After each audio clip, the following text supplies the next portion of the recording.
រងជាតិឬហើយបានជាមិនដែលរំពោចក្នុងចិន្តាបងស្រឡាញ់មកផងថាសពថ្ងៃនៅជួបទាំងមេត្រាតែមិនណាតែស្ដាយចិនតែស្នេហ៍អូនតែជាជនចិត្តតែនឹងក្បត់គ្មានមេត្តាគ្មានមេត្តា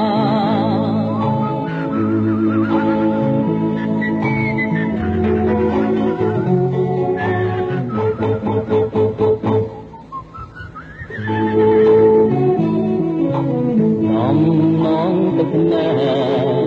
នឹងដួងចិនដែលរលួយ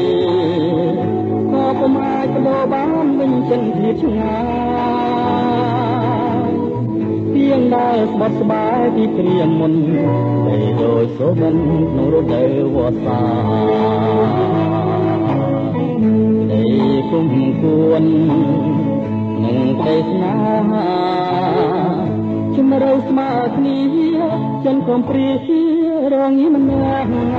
យតែស្ដាយទេតែកន្លងទៅអូនគ្មានមេត្តាមកពេញឡើយអូដល់រូបបងដល់រូបបង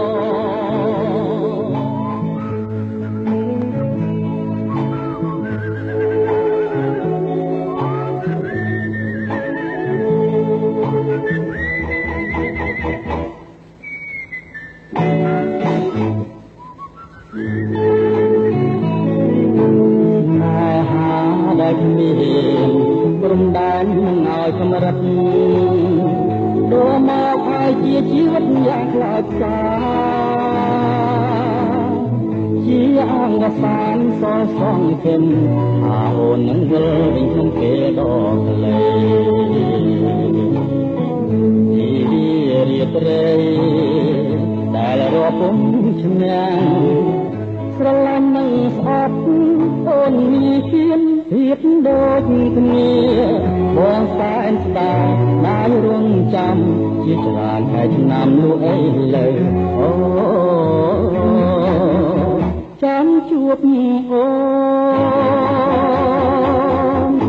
ដែលចិត្តក្បត់មក